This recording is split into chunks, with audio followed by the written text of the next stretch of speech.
일요일 오전이었어요. 평소 같았으면 아내랑 늦잠 자고 브런치 먹고 소파에 나란히 앉아 영화나 보면서 보냈을 시간이에요. 그런데 그날은 이상하게도 아내가 옛날 아이패드를 꺼내서 뭔가를 정리하더라고요. 그 아이패드는 우리가 신혼 초에 같이 산 거였는데 사실상 몇 년 동안 쓰지 않았던 거예요. 그런데 아내가 그걸 꺼내서 사진을 정리하겠다고 말했어요. 저는 그냥 그런가 보다 했죠. 사실 아내는 평소에도 사진을 잘 찍고 정리하는 걸 좋아했거든요. 그날 오후에 아내는 친구 만나러 나간다고 나갔어요. 당연히 저는 의심도 하지 않았어요. 문제는 그 아이패드였어요. 꺼져 있어야 정상인데 소파에 켜진 상태로 놓여 있었어요. 충전기에도 꽂아두지 않았는데 배터리가 꽤 남아 있었고 화면에는 로그인된 상태 그대로 열려 있었죠. 저는 원래 다른 사람 기기를 절대 안 들여다보는 성격인데 그날은 이상하게 손이 저절로 갔어요. 뭔가 불안했어요. 지금 생각하면 직감이었던 것 같아요. 아이패드를 열자마자 눈에 띈 앱이 있었어요. 인스타그램이었죠. 그런데 계정 이름이 낯설었어요. 선데이 모닝 하트라는 아이디였고 프로필 사진은 분홍색 장미 한 송이였어요. 닉네임은 은서라고 되어 있었고 위치는 설해마을로 되어 있었어요. 저는 순간 심장이 멎는 줄 알았어요. 아내 이름도 아니고 우리 집 위치도 아닌 그 낯선 정보들에 머리가 어지러웠어요. 제가 뭘 잘못 본 건가 싶어서 손가락이 떨렸어요. 프로필을 더 내려보니 소개글에는 이렇게 적혀 있었어요. 미혼, 33, 커피와 산책 그리고 조용한 음악을 좋아하는 감성적인 여자. 혼자보단 둘이 좋은 시간이 좋아요. 저는 숨이 턱 막히는 느낌이었어요. 아내는 올해 38이에요. 결혼한 지는 벌써 7년이 넘었고요. 저랑은 반대로 감성적인 걸 별로 안 좋아하는 사람인데 저기에 적힌 말들은 전부 아내 입에서 한 번도 들어본 적 없는 표현이었어요. 특히 프로필 사진을 확대해 보니 귀걸이가 문제였어요. 그 귀걸이 제가 작년 생일 선물로 직접 골라준 제품이었거든요. 너무도 정확하게 기억나는 디자인이었어요. 아내는 그 귀걸이를 일상에선 거의 안 꼈어요. 특별한 날에만 착용했는데 그 사진에서 귀걸이를 하고 있었던 거예요. 배경은 어딘가 고급스러운 와인바 같았고 미소도 평소보다 훨씬 부드러웠어요. 저는 이게 단순한 테스트 계정이 아니라는 걸 그때 직감했어요. 피드로 내려가니까 더 이상했어요. 사진들이 40장 넘게 올라와 있었는데 대부분 음식점이나 카페 혹은 실내 데이트 장소였어요. 그런데 모든 사진이 혼자 찍은 것처럼 보여도 구도나 손의 위치를 보면 분명 누군가가 함께 있다는 느낌이 들었어요. 특히 와인잔 두 개가 마주 있는 사진, 그건 말이 안 됐어요. 설명도 이랬어요. 오랜만에 좋은 사람과 말없이 있어도 편한 그 사람. 저 표현을 보고 저는 손이 부들부들 떨렸어요. 그 말은 저와는 정반대였거든요. 저랑 있을 때는 늘 뭐라도 해야 하고 대화가 끊기면 어색해하던 아내였어요. 그런데 저기서는 말없이 있어도 편하다니요. 더 끔찍했던 건 다이렉트 메시지였어요. 저는 실수인 척 눌러봤고 거기서 수많은 메시지를 봤어요. 전부 남자였어요. 이름도 모르는 사람들과 대화를 주고받고 있었고 어떤 사람과는 꽤 친밀한 말투로 이야기하고 있었어요. 은서야, 어제 너무 좋았어. 다음엔 내가 맛있는 거 살게. 그걸 보는 순간 저는 머릿속이 새하얘졌어요. 은서야라는 말도 처음 듣고 어제가 뭔지도 모르겠고 다리에서 힘이 빠져서 바닥에 주저앉을 뻔했어요. 계속 넘기면서 보니까 그 남자랑은 거의 2달 가까이 대화를 주고받고 있었더라고요. 장소도 나와 있었고 사진도 일부 공유되어 있었어요. 그중 한 장은 익숙한 벽지 패턴이 있었는데 자세히 보니 우리 집 근처에서 찍은 사진이었어요. 아마 제가 출장 갔던 날이었겠죠. 제가 가장 분노했던 건 그 계정의 팔로워였어요. 수백 명의 낯선 남자들이 아내의 사진에 댓글을 달고 있었고 아내는 하나하나 정성스럽게 답글을 남겼더라고요. 감사해요. 오늘도 좋은 하루 보내세요. 예쁘게 봐주셔서 고마워요. 이걸 보고 저는 제 안에서 무언가가 무너지는 느낌이었어요. 제가 그렇게 애지중지하며 살던 사람이 이렇게 저 몰래 다른 인생을 살고 있었다는 사실이 너무 괴로웠어요. 저는 그날 이후 아무렇지 않은 척 했어요. 아내가 들어와서 제 옆에 앉아 텔레비전을 같이 볼 때도 심장이 터질 것 같았지만 참고 있었어요.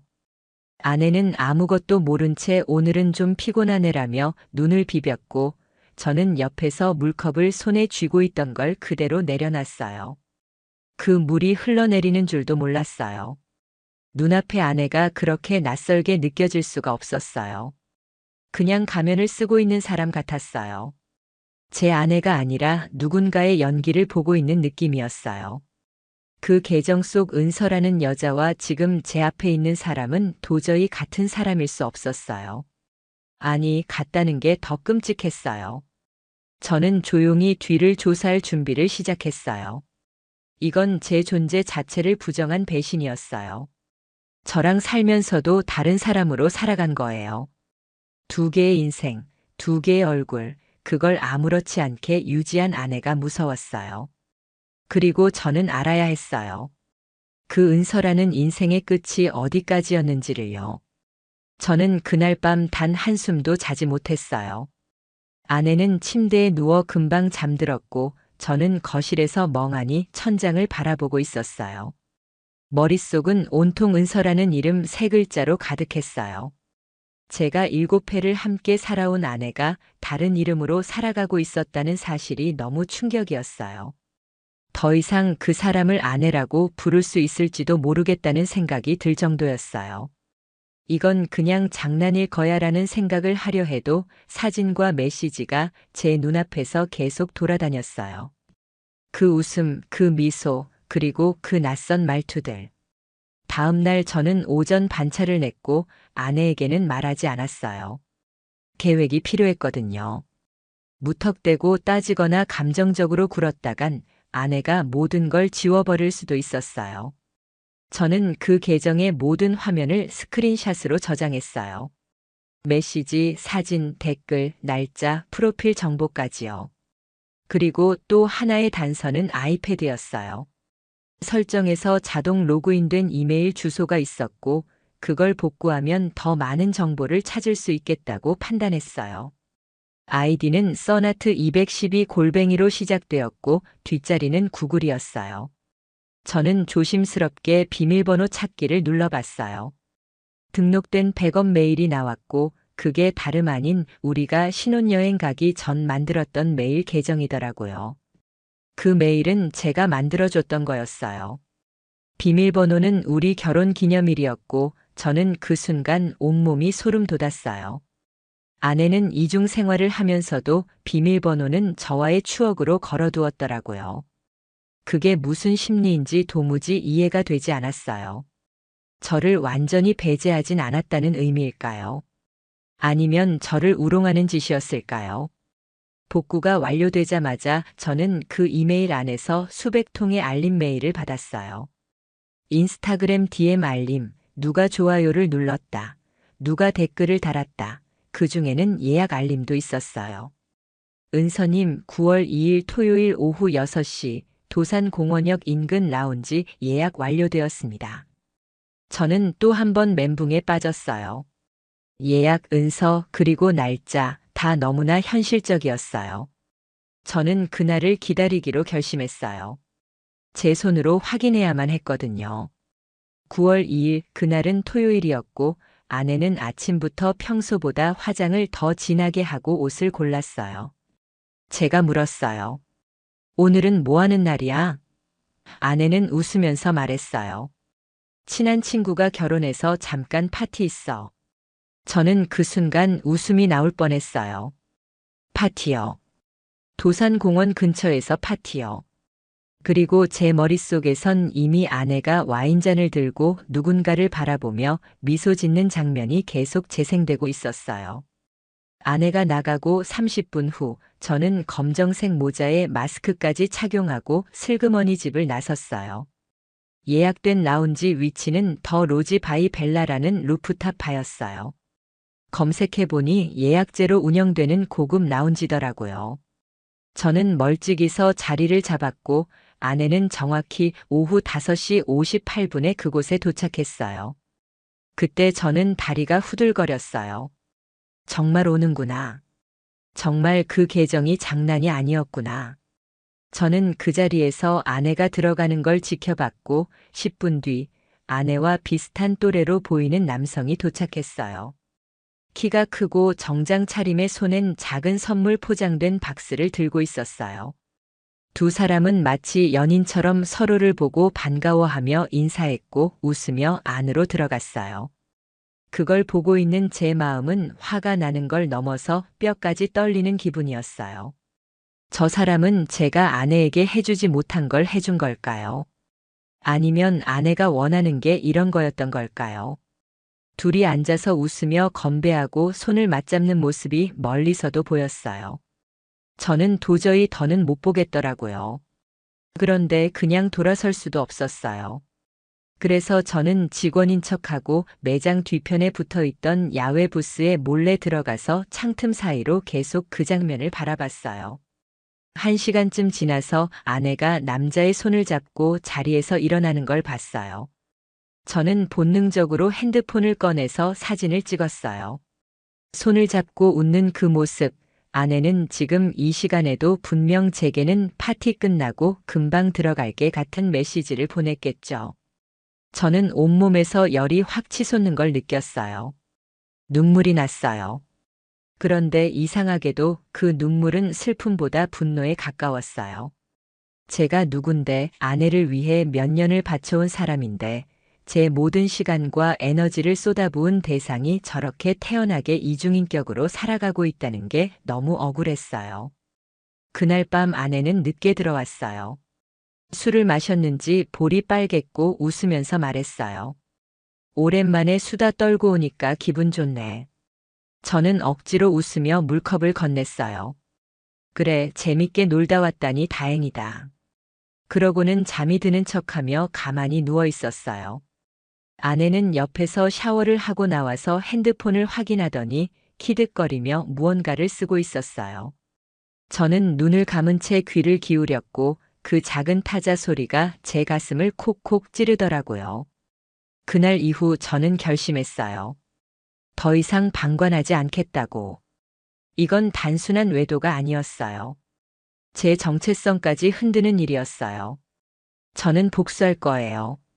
철저하고 차갑게 아내가 나를 어떤 사람이라고 생각했는지 보여줘야 했어요. 저는 아내가 몰랐던 제 또 다른 얼굴을 꺼내들기로 했어요. 그날 이후 저는 다른 사람이 되었어요. 마음 한켠이 텅 비어버린 느낌이었어요. 하지만 그 빈자리를 복수심이 채워갔어요. 저는 아무렇지 않은 척 일상생활을 이어갔지만 속으로는 모든 걸 뒤엎을 계획을 세우고 있었어요. 이대로 끝낼 수는 없었어요. 아내가 다른 이름으로 다른 인생을 살았던 것처럼 저도 이제 다른 얼굴을 꺼낼 차례였어요. 저는 아무 말도 하지 않았지만 머릿속에선 이미 시뮬레이션을 수백 번 돌리고 있었어요. 먼저 저는 아내의 비밀 SNS 계정에 계속 접속했어요. 다이렉트 메시지는 그대로 유지됐고 그 남자와의 대화는 더 노골적이었어요. 다음 주엔 우리 어디 갈까? 은서야 보고 싶다. 이 메시지를 보는 순간 저는 이를 악물었어요. 그리고 그 아래에 아내가 남긴 답장. 나도 너무 기다려져. 이번엔 조용한 곳에서 오래 있고 싶어. 저는 핸드폰을 바닥에 던질 뻔했어요. 그런데 더 소름 돋는 건 그 남자의 프로필이었어요. 이름은 민석, 나이는 36, 직업은 사진 작가라고 되어 있었어요. 팔로워 수는 적었지만 피드에 올라온 사진들을 보니 프로처럼 찍은 작품들이 많았어요. 저는 곧장 조사를 시작했어요. 민석이라는 남자가 어떻게 아내를 알게 됐는지, 어디서 만났는지를요. SNS를 타고 들어가니 그 남자가 자주 가는 장소 태그가 보였어요. 서촌, 북촌, 도산대로 대부분 아내가 다녀온 곳과 겹쳐 있었어요.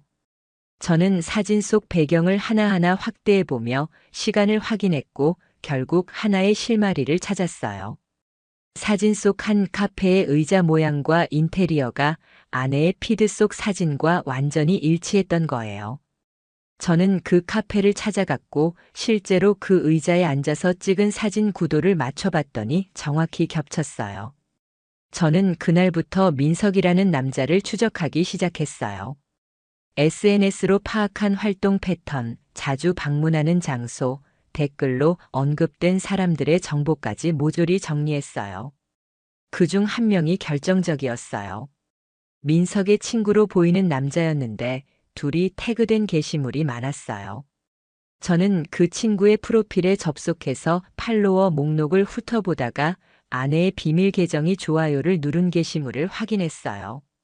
그걸 보고는 의심이 확신으로 바뀌었어요. 아내는 민석의 주변 인물과도 이미 연결되어 있었던 거예요. 이건 단순한 SNS 바람이 아니었어요. 아예 그쪽 인생에 들어가 있는 상태였어요. 어느 날 밤 저는 아내의 핸드폰을 다시 확인했어요. 예전과 달리 요즘은 잠금도 걸지 않고 테이블에 놓고 샤워하러 들어가더라고요. 저는 최대한 빠르게 문자 메시지를 살펴봤어요. 그리고 민석이라는 이름은 없었어요. 대신 저장명 마카롱이라는 이름으로 등록되어 있었어요. 그걸 본 순간 진짜 어이가 없었어요. 제 아내는 불륜 상대를 마카롱으로 저장해 놓고 저한테는 요즘 달달한 게 당긴다며 집에 들어올 때마다 마카롱을 사오곤 했어요. 그게 전부 이중적인 행동이라는 걸 알았을 때 제 마음은 부서졌어요. 문자 내용은 더 기가 막혔어요. 은서야, 다음번엔 너한테 어울리는 화이트 셔츠 준비했어. 너 그거 입으면 정말 분위기 있어 보이거든. 저는 그 문장을 읽는 순간 손이 떨렸어요. 아내는 제가 아무리 옷을 사줘도 취향 타령하며 잘 안 입던 사람이었어요. 그런데 민석이라는 남자가 사주는 옷은 분위기가 있다며 좋아하고 있었던 거예요. 이건 단순한 외도가 아니라 정서적 유착이었고 일종의 연기였어요. 제 앞에선 아내, 그 앞에선 은서, 저는 둘 중 누가 진짜인지도 모르겠는 상황이었어요. 그날 밤 저는 제 노트북을 꺼내서 엑셀을 열었어요. 저는 손해사정 업무를 했던 경험이 있어서 정리하는 데 익숙했어요. 증거 일람표를 만들기 시작했어요. 날짜별 SNS 게시물, 민석과의 메시지 내용, 만남 장소, 그날 입은 옷차림, 그 옷의 구매 시기, 카드 내역까지 엮어서 분석했어요. 그리고 충격적인 사실을 알게 됐어요. 아내가 한 달에 2번 민석과 만난 날에는 항상 저와의 관계에서 거리를 두고 있었던 거예요. 말수가 줄고 표정이 무표정해졌던 날들이 딱 그 날짜와 일치했어요. 심지어 제가 중요한 회의가 있던 날도 민석을 만나고 있었더라고요. 저는 그 정황을 보면서 눈물이 났어요. 내가 힘든 날, 지쳐있는 날, 나를 안아줄 사람은커녕 다른 남자와 웃고 있었다는 사실이 너무 괴로웠어요. 더 이상 참을 수 없었어요. 저는 민석을 직접 만나기로 했어요. 그런데 무작정 찾아가면 아무 소득도 없을 거란 생각이 들었어요. 그래서 저는 정면 승부 대신 우회적인 방법을 택했어요. SNS를 통해 가짜 계정을 하나 만들었어요. 감성적인 말투의 사진도 은은하게 꾸몄어요. 직업은 문학 편집자라고 썼고 몇몇 게시물에 아내가 다녀온 장소를 일부러 태그했어요. 그러자 며칠 후 민석이 제 게시물에 좋아요를 눌렀고 결국 팔로우 신청이 왔어요. 저는 내심 웃음이 나왔어요. 이 사람은 감성에 약한 거였어요. 팔로우 수락 이후 몇 번의 메시지를 주고받으며 저는 자연스럽게 대화를 이어갔어요.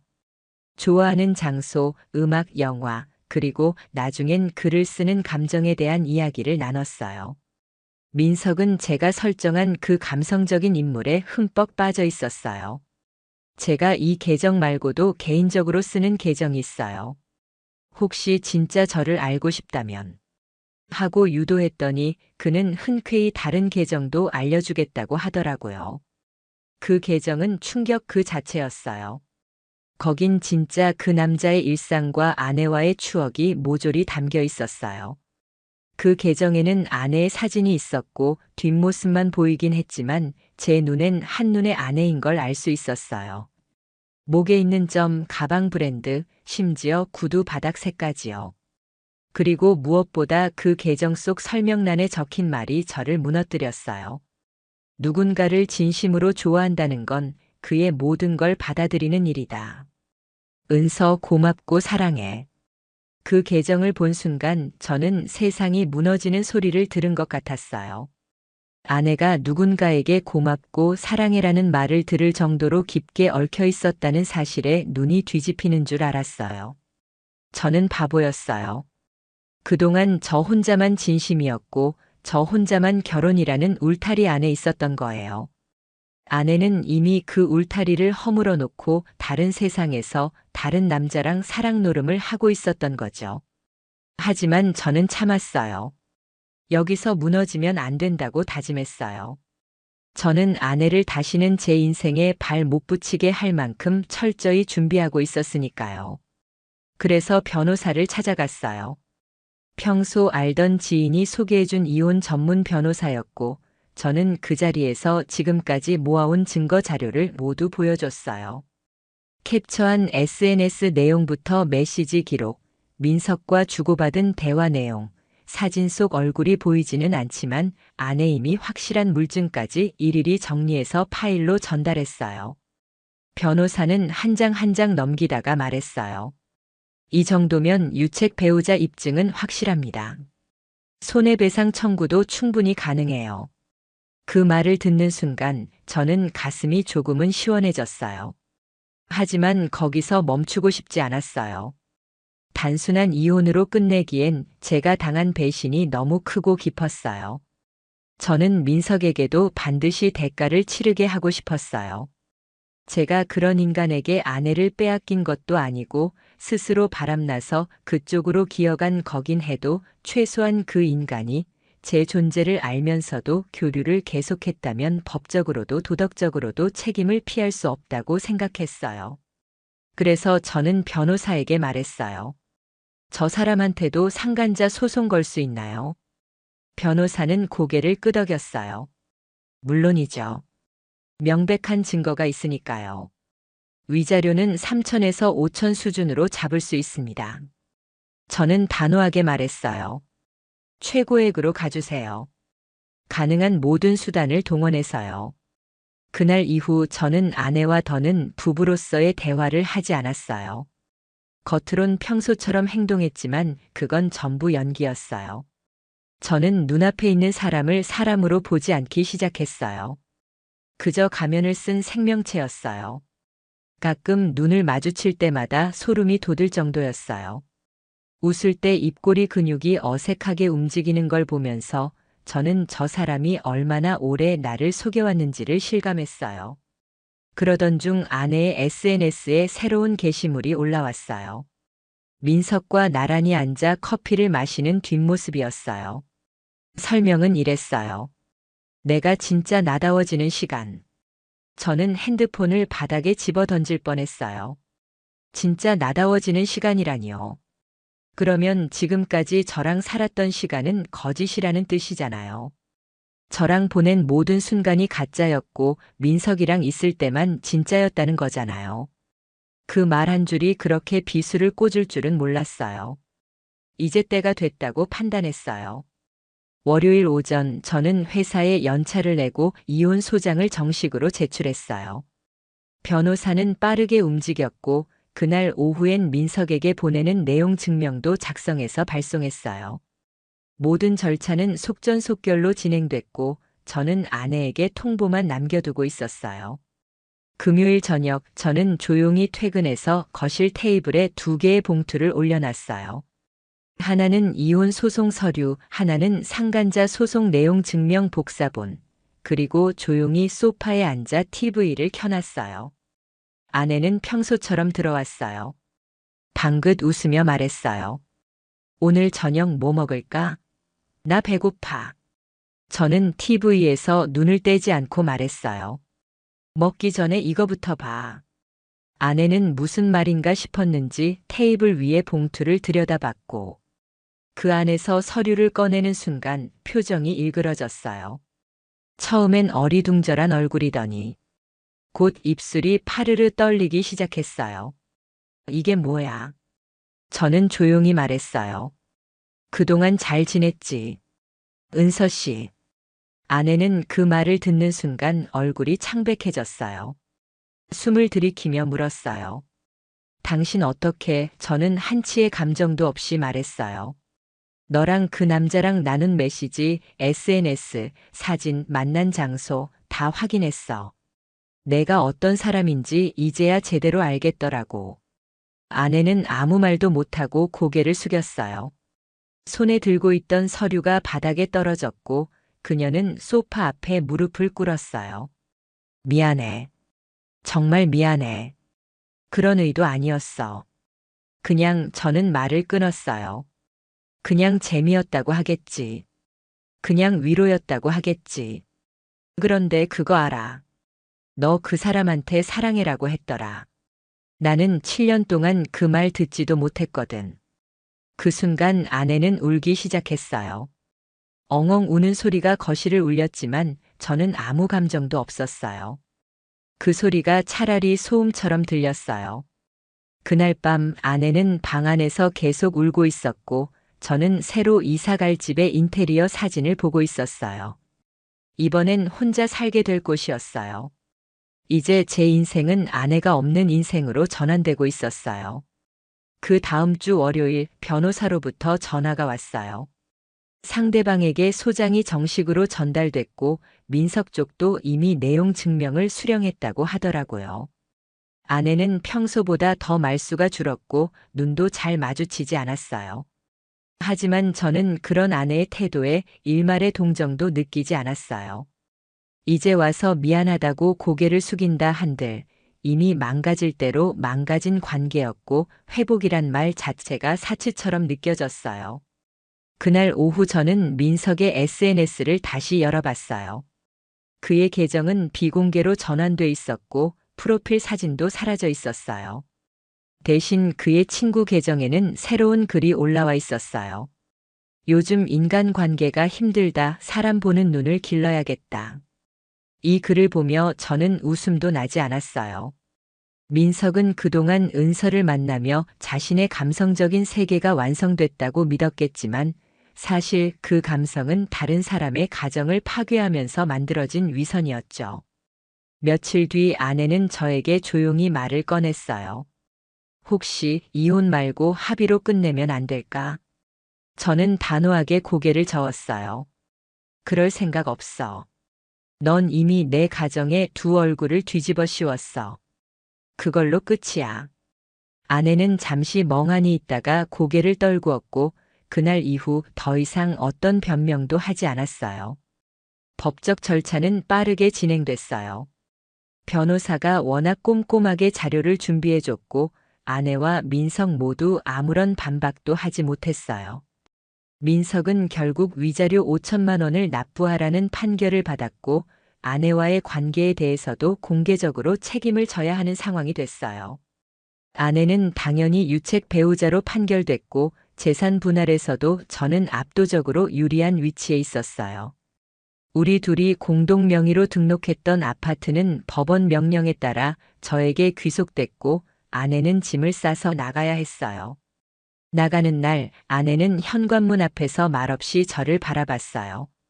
예전에는 그 눈빛이 사랑처럼 느껴졌지만 그날의 그 눈빛은 죄책감도 아니고 미안함도 아니었어요. 그냥 끝났다는 자각 그뿐이었어요. 저는 그 눈을 바라보며 아무 말도 하지 않았어요. 그리고 문이 닫히는 소리와 함께 우리 결혼 생활도 조용히 종료됐어요. 민석은 그 후로 SNS를 완전히 닫았고 지인들 사이에서도 그의 이야기는 빠르게 퍼져나갔어요. 사진작가라는 명함도 이제는 어디서도 찾을 수 없었고 그가 찍던 전시회도 전부 취소됐다는 소식이 들려왔어요. 몇몇 지인은 그가 다른 지역으로 잠적했다는 말도 했지만 저는 더 이상 관심이 없었어요. 이미 그는 제 인생에서 지워진 이름이었고 책임만 남긴 채 끝난 존재였어요. 아내는 이혼 이후 고향 근처로 내려갔다는 소식을 전해 들었어요. 부모님과도 사이가 좋지 않아서 혼자 지낸다고 하더라고요. 이전처럼 SNS에 사진을 올리지도 않았고 모든 계정을 삭제했다고 해요. 민석과도 연락을 끊은 지 오래라고 하더라고요. 그게 사실이든 아니든 상관없었어요. 저는 이미 아내라는 사람을 제 기억에서 지워버렸으니까요. 혼자 남겨진 저는 어떻게 됐냐고요. 저는 생각보다 괜찮았어요. 오히려 훨씬 편안했어요. 새 아파트로 이사했고 회사와 가까워서 출퇴근도 수월해졌어요. 주말이면 좋아하던 산책을 했고 카페에서 책을 보며 조용한 시간을 보냈어요. 가끔은 예전 사진들을 꺼내보곤 했지만 이젠 미련도 없어요.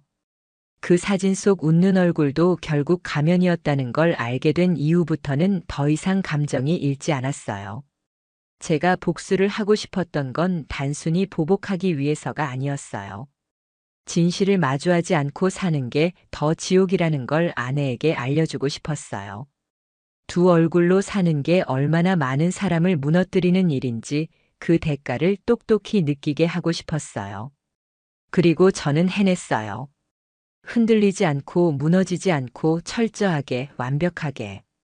결국 제 손으로 진실을 끄집어내고 제 손으로 관계를 끝내고 제 발로 새로운 삶을 걸어 나갔어요. 그게 제가 할 수 있는 최고의 복수였어요. 지금도 가끔 사람들은 저에게 물어요. 그런 배신 당하고도 어떻게 그렇게 차분하게 대응할 수 있었어요? 저는 웃으며 대답해요. 감정에 휘둘리면 결국 나만 망가져요. 진짜 복수는 차갑고 조용하게 완성되는 거예요. 이 이야기를 듣는 누군가가 있다면 꼭 기억해 주세요. 가면을 쓰고 사는 사람은 언젠가 반드시 들통납니다. 그리고 그 가면은 벗겨질 때 가장 비참하다는 것도요.